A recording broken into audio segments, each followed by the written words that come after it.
Καλησπέρα σας καλοί φίλοι τηλεθεατές. Good evening to you. Welcome to Faces again. Today we have two new faces for you. And let me just introduce you Frazer.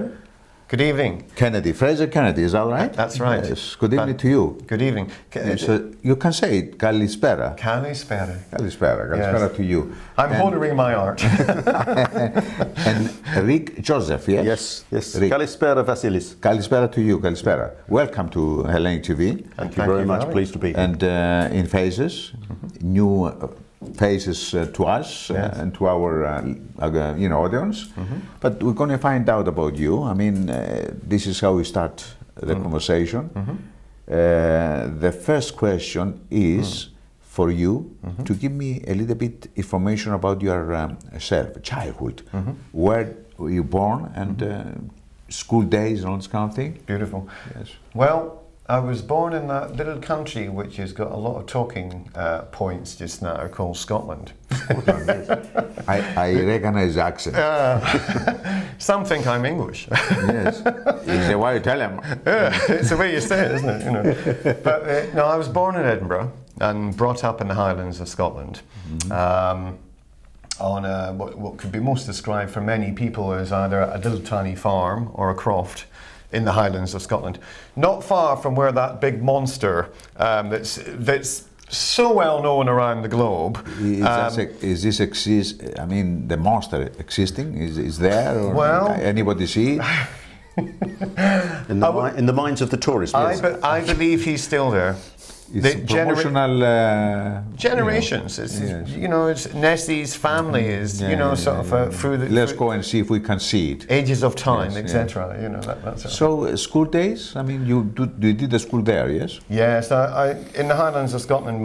My primary schooling and indeed my secondary schooling was all up in the Highlands of Scotland as well. Funnily enough, my primary school, I went back to it for the first time.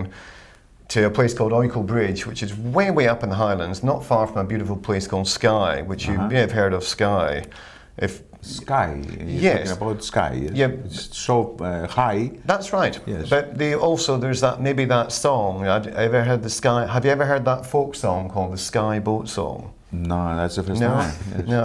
It's a new thing for me. Yes, I'm surprised. It's quite famous. It's a bit like Burns, Robbie Burns, you know, that every New Year everyone's always sing that one particular song, you know, For Auld Lang Syne. All right. Of course, the Skye Boat Song is as famous within sort of Scotland and Highlanders and Scots people who have travelled throughout the world, you know. And I'm trying to remember how it goes actually. It's that famous. Bonny bow with a bird like a bird in the wing, over the sea to Skye, roaming and roaming. No, I think I heard it. I heard it yes, before. So, yes. I was brought up in that part, and coming back to the schooling, my first primary school, and having gone back with my wife Rosie. Who's all the way, she's from the Philippines, by the way. Okay. And although her name's Rosie, it's actually Gelron, she's from the Philippines. And she'd never actually heard of Scotland before she came to the UK. And then, of course, 6 years ago when we met, she said, "Oh, you're Scottish. I thought you were English when we first met," that sort of thing. Yeah. And then, of course, 3 years ago, I took her up to almost my upbringing, you know. And we went to my old school, which was 2 cottages. And in my schooling, there could only have been about 10 of us at most in my primary schooling. And it was so beautiful. We went back, but it was so shameful that they turned my little old school from my beautiful romantic background and history into 2 cottages, 2 holiday lets. Now the school's gone, you know. But that's how big it was. Well, you are very lucky because they turned mine into nothing. I mean, Cyprus. You know Cyprus. We heard about Cyprus. Yes, of course. Invasion in 1974. This is my chance to mention it again. You know what I mean? And Turkish, they just abolish everything, you know. Flattered I mean, yes, flattered it. I went there, recently, and I've seen nothing, you know. Yeah. So, but you are very lucky. Well, I'm sorry to see the cottages. Yes, no, I'm sorry to hear about that. Because we love the romance, don't we? No, Even when we're growing up, we don't actually realise how lucky we actually are in the first place to have this all around us and the beautiful music and the, you know, whether it be it all depends, but you know, the hens, the chickens, the sheep, the farm, that sort of life, which is actually brought into the romanticism of my music, which I've carried with me. And so when did you start, you know, the music? I mean, when did you get involved in music? Well, I could say for my mother's reference that actually the first time when my auntie and uncle came round, and both my sisters, Linda and Fiona, had the piano, the oboe and the clarinet, and I was the least interested in music. And when I used to do my party piece, I'd probably sing a song, but I'd hide behind a sofa because I was so shy to do it. I always remember the song. It used to go like something like red and yellow and pink and green, orange and purple and blue. You might know this song. We can sing a rainbow, sing a rainbow. Yeah, I know this one. Yes, too. And oh God. Okay. So that was my party piece. Yeah. But other than that, no interest in music. Never liked it. My sisters used to enjoy all the music and the cross-country dancing, which is a form of Scottish folk country dancing, that sort of thing. You know. And I was least interested in music. I was more interested in, I don't know, well, meeting girls. Growing up, just you know, being a lad, you know, playing on tractors, that sort of thing. Being so, in the how old were you when you just decided I want to go into music? Well, I was a late bloomer. I was very definitely a late bloomer. I didn't really touch into. I mean, I don't happily. I mean, I recently just turned 40. You know, and but I didn't really start on my singer-songwriter myself, my musical trail, till I was at least 22, because I had no interest at that point. I was quite happy to go out and go to, you know, buying other people's singles and enjoying discos. But since then, when you started, you did quite a few things. I mean, you travel all over the world. Yes, well, you've been to, you know, America, Canada, you know. I think the bug caught me with the first time when I was actually the first time I remember I was actually in. Funnily enough, I was in Corfu. First time I'd gone to Greece, and I was staying in this campsite. I was backpacking, and I'd met this the family, this lovely Greek family. Heaven help, I can't remember their names, but we've got beautiful memories together. Yeah. And they kind of liked me because I was a bit kind of Scottish and that sort of thing, and a bit odd, and as I am, and the husband, he used to play the guitar. You know, and of course I was quite transfixed like this, and always being one for not actually being a guitar player, but for picking up on sort of whether it was, you know, Greek, Italian, or Israeli, or bits of different languages, that sort of thing. And he was playing his guitar, and I know that it was like I was, you know, introducing me to Sirtaki and things like that, which was like very, very beautiful. Yes. And he used to play the you know, and the like, bit like. Do you remember Zorba the Greek? Yes, of course. Not Victor Mature. What was his name? Anthony Quinn. Anthony Quinn. What an actor, you know. And it was that was probably why maybe in my subconscious. My name is Zorba. Yes. Zorba the Greek. So I'd always had this interest in kind of this strange kind of music and the dancing and that sort of thing, and what looked like clogs at the time, but with the white sort of ribbon. You know, I think it's the Greek national dress actually, or part of the, you know, and and he was playing his guitar, and I started sort of Efaristo, Pericolo, and just picking up words. And of course, we'd all had a drink. It was evening time, so the first time it was me kind of going Efaristo, Pericolo in a kind of blues way, you know. So we're all kind of happily having a lovely, you know, time getting. Sozzled, and here was me picking up on bits of language and singing along to his guitar within a blues fashion, because that's probably a natural progression for people to start, you know. Yes, yes. And then that would have been the beginning. The beginning, really.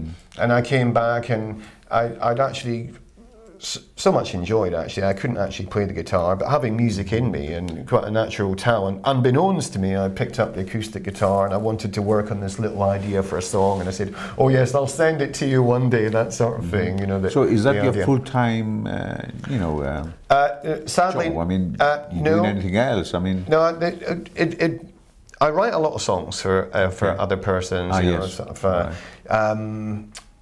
on the popular side of things or on the dance side of things at the same time. So I do get an income coming from that. Okay. Small as it be, no big Lady Gaga hits as yet, or however, much enjoyed. And of course, so along with the singer-songwriter aspect and entering in for whether it be sort of a contest like the Eurovision Song Contest, as we did, or going on things like being, asked, invited on to the BBC's Children in Need and writing a song for it. On the singer-songwriter side of things. Well, actually, the Eurovision Song Contest, that would have been 1990. I think it was 98, 1998. And funnily enough, I'd written a song with a very dear friend of mine, Greg Holgate, and we always seem to have sort of joined hands in various aspects of the musical side. With that was 1998. It was in Israel, yes? No, 1990. No, the Eurovision Song Contest. I entered this song, a song that I'd written on the singer-songwriter aspect in Britain.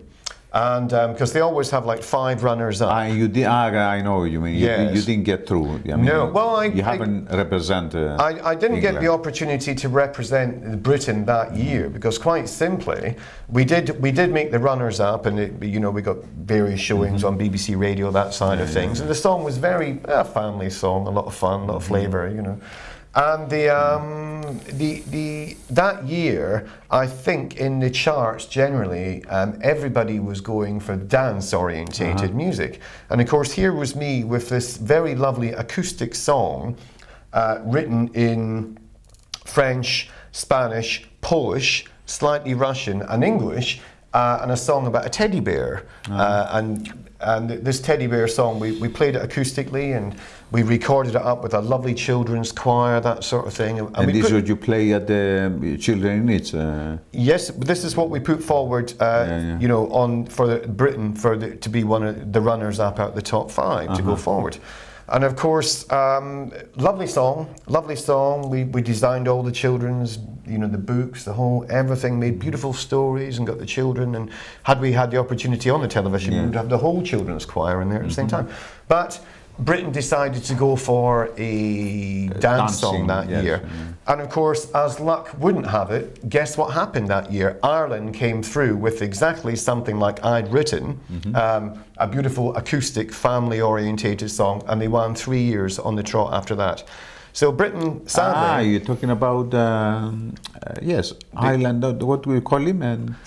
I'm forgetting his name now. Johnny something, was it? Johnny... Yeah, I think Rick's right. Yeah. But anyway, okay. So talk to me about your albums, because you have 2 albums. Yes, my first. It led me on to over progressions of starting in and around London, playing in various venues, whether it was the Mean Fiddler or being invited to play on festivals, just by that sort of thing, and having a little bit of a travelling theme within the music. It seemed to appeal to right across the board, And so the first album, my debut album, Yesterday Is Gone, was really quite sort of folky orientated and a little bit, although acoustic bass, it was quite folky, rocky, a lot of storytelling within it, with a little bit of country perhaps, a little bit of folk, and tales of the Highlands, with a bit of a almost like stories of Macbeth, that sort of thing.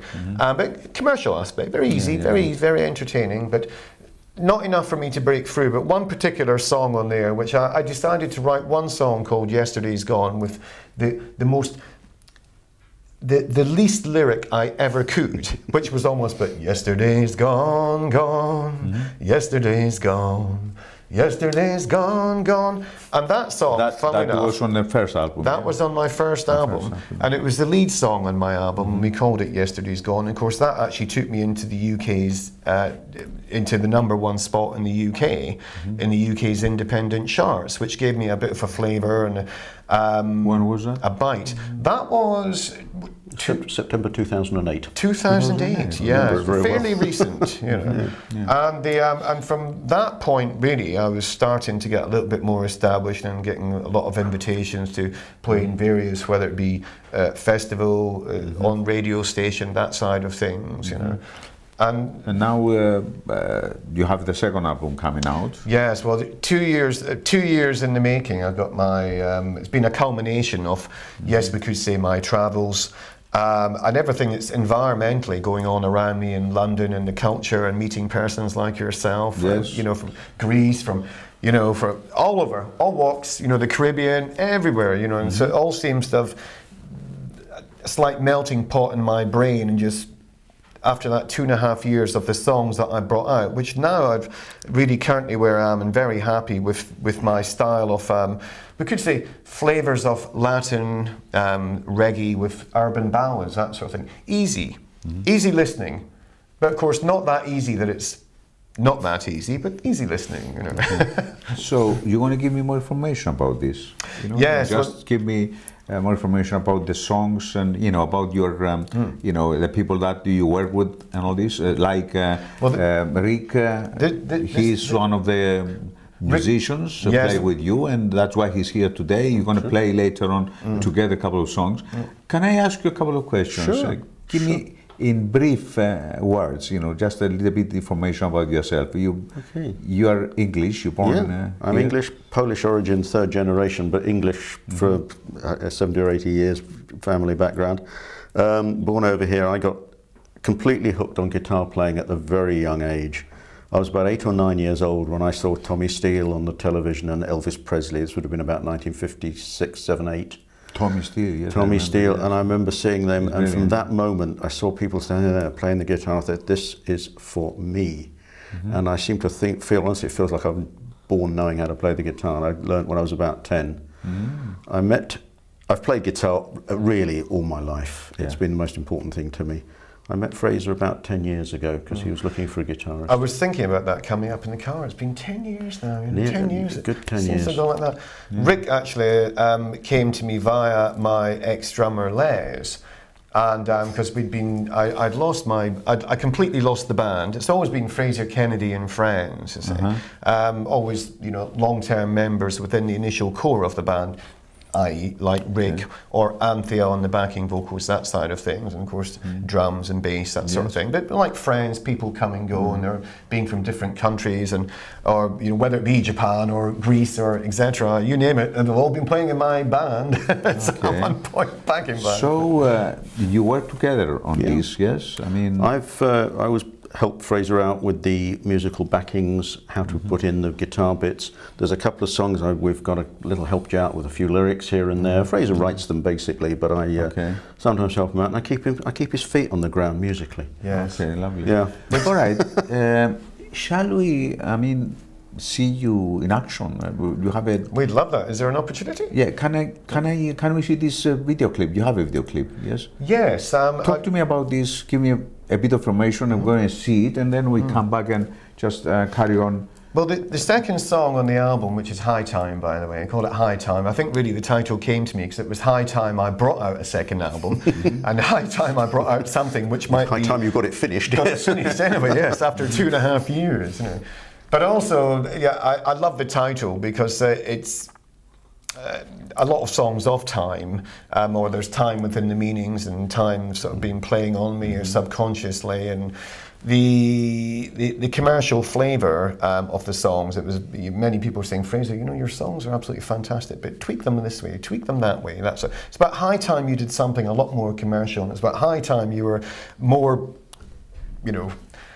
so that's the song that you're gonna see. Well, the video is the video itself is called "You Don't Know." But this is from this album. It's the second song on here. Yes, the second song is a bit of a it's a light blues, a light blues with a bit of. I think it's slightly sexy with themselves. It's chilled out, but slightly sexy. I like it. Carlos Santana in there, Okay, let's go and see it, okay, and we'll come back because we're going to talk about your gigs and about other things as well. Future plans around this party. Let's go and see this video clip.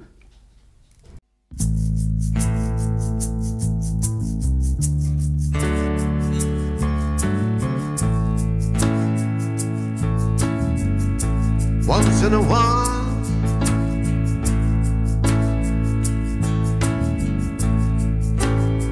I need to break free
Yes, beautiful. I like it. I like it. Yes. You like it? Yeah, definitely. Oh, thank you. It's something which I can listen to all the time. You know what I mean? Yes, it's relaxing. Yes, relaxing. Yes, it's many.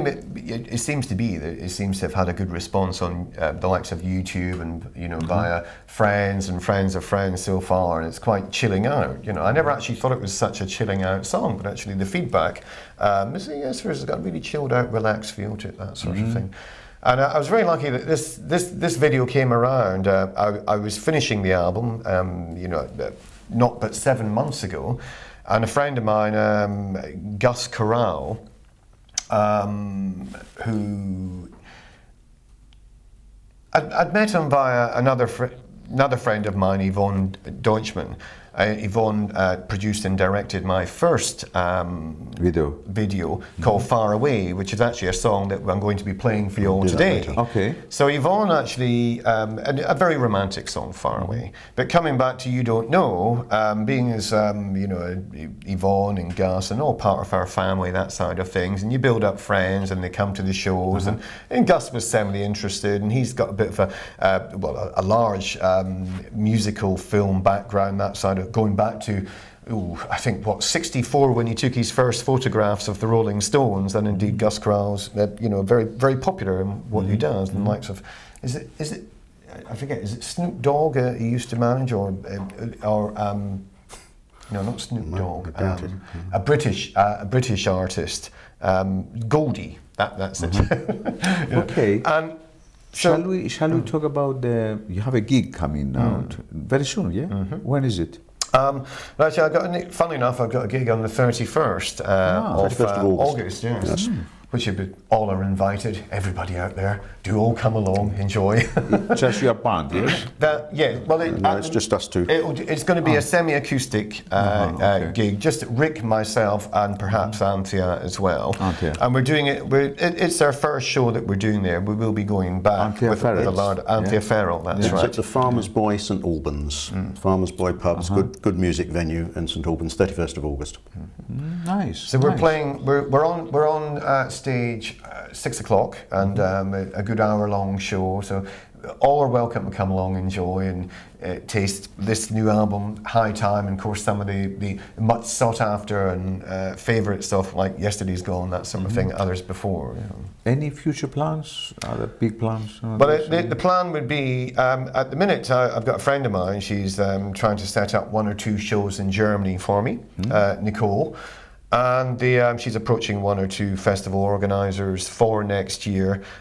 Indeed, I'm actually going out to Germany towards the end of the year at the same time to do 1 or 2 smaller performances in smaller venue, and by way of an introductory. So I'm quite excited about that, because the music having a good sort of across the board flavour. So I'd like to think the Germans, and as indeed they do, actually comment and on YouTube, that side of things, and on the music, and I sell CDs, that sort of thing.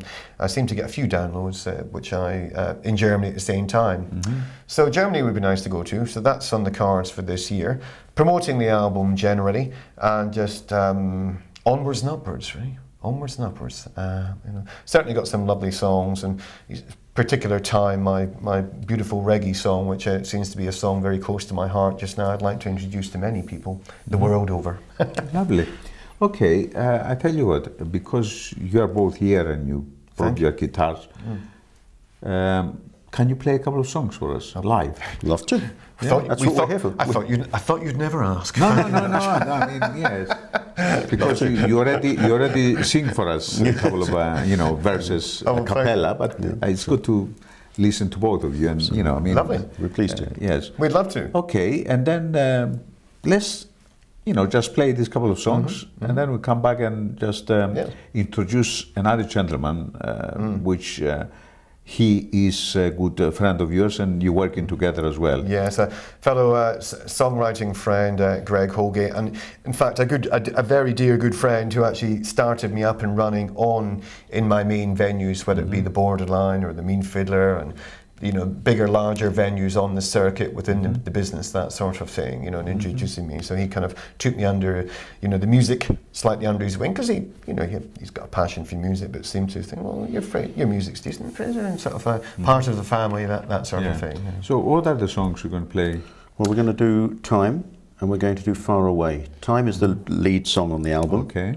And Far Away is the track that Frazer did a very nice video for last year with Yvonne Deutsch. Lovely. And she's actually the producer and director of the film One Love, which you all may have seen in the past, which is selling worldwide over, and which is another sort of romantic film within itself set in the Caribbean.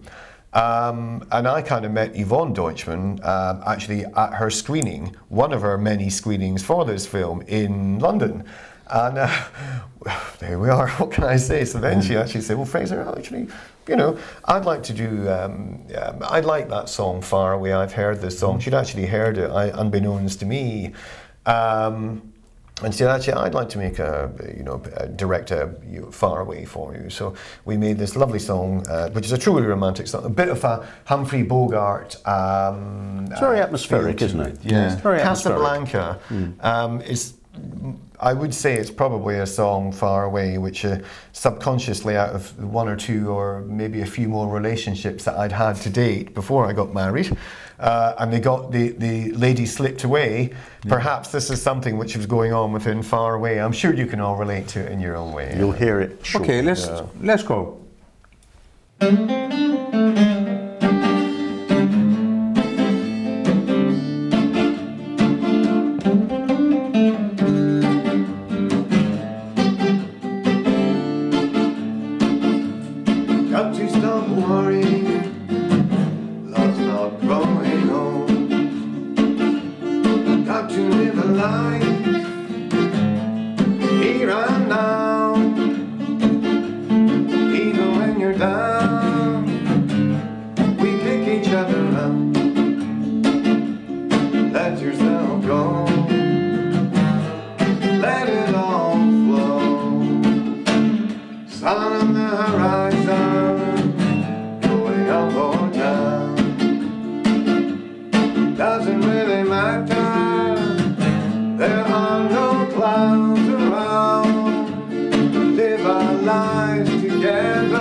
where she's hiding. I told you I don't know. I've done a pretty good idea. That's where I will go. Told me to be patient. The reason why she may claim. Have a little faith, she'll be there. In that short time that she's been gone, thousand things that could go on. I tell myself there's no looking back, Lord, that can't be wrong. Far away.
Yes, I enjoy that.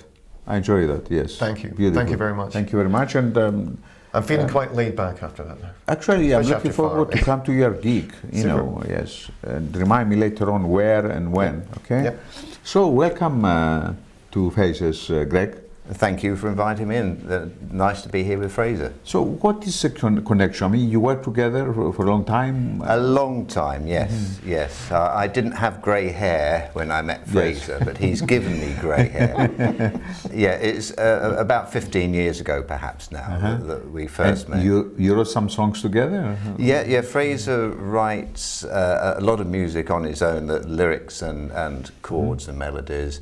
I tend to write more kind of rocky, percussive rhythm guitar. Okay. And sometimes when we get together, it makes a nice mix. Yes. You play as well? Or? Yes, yes. You do, yes? You appear with him in some we have sometimes, yes. Yes, sometimes. Yes. That's good. What is your relationship now? I mean, you work with him with this album, or we work closely together, helping each other. So sometimes I kind of mentor Frazer on the kind of give him advice, production ideas. Look after him. Sometimes we calm him down. Sometimes we help each other on each other's songs. Not forgetting he did play the bass line on time, the song we're going to play for you just now on the album, which is an absolutely cracking reggae bass line, right? So, it's nice to hear that. I mean, you have a good relationship and you're working together. Can I ask you in very quick answers? You talk about your wife. You have kids? Not yet. Not yet. Not yet. How long have you been married? We've been married now 4 years. 4 years. 4 years. But you're planning for a bigger family. Oh, we're planning now for a bigger family. Yes. Timing hasn't been good, and we've had a lot of things to organise, and moving into a new house, etc., and just establishing ourselves here in London, that sort of thing. So how can anyone get the album? I mean, can they find it somewhere? Yes, well, the album itself, both albums, in fact, Yesterday's Gone, my debut album, and this new album, High Time, is available on iTunes, CD Baby, and of course Amazon.com, and of course available for myself. 1 or 2 smaller venues at the same time, some independent record shops.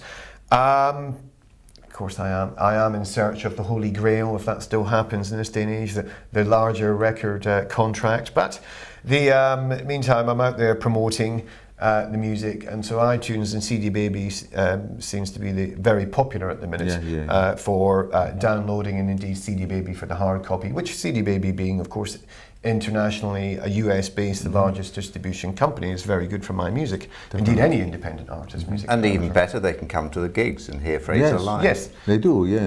Of which, of course, I've got my my memorabilia happening at the same time. I've got Frazer T-shirts, and which you can all, for those out there, please by all means www.frazer Frazer Kennedy KENNEDY.com. That's FrazerKennedy.com. Okay. And just enjoy. Right. Before we go, remind me again about the gig, 31st of August. Where and place and for those in London, but on the outskirts of northwest London, it's in St Albans. Many people know St Albans because I'm not sure about the football team, but actually Elton John being, does he still manage that St Albans, or is I thought it was Watford. Watford, that's right. Being in that part of the country, Watford. Yes. Elton John. Yes. So he's it's in St Albans, Watford territory. It's called the Farmer's Boy, a very popular, probably actually the leading music venue in St Albans. And for all the musicians, a lot of famous, some not so famous, and some infamous will come along and play there. Unfortunately, I've been asked along with Rick and Anthea to, for the first time, of course, round. Just they're going to try us out, and then perhaps at a later date they'll invite us back for a more sort of band scenario. And that'll be at 6 p.m. on the Sunday, the 31st of August. So all welcome. And of course, it's free to get in at the same time. Thanks. It's not free for the beer, though. I'm going to try and be there. It's been nice to meet you. Yes, thank you. Nice to meet you. And see you soon. Thank you. Vasily, nice to meet you. It's been an absolute pleasure. We met before, just once, I remember, sometime. Yes, it was via another friend of mine. Mr. Mike Bennett. Mike Bennett, in fact. Yes, a music producer known to many.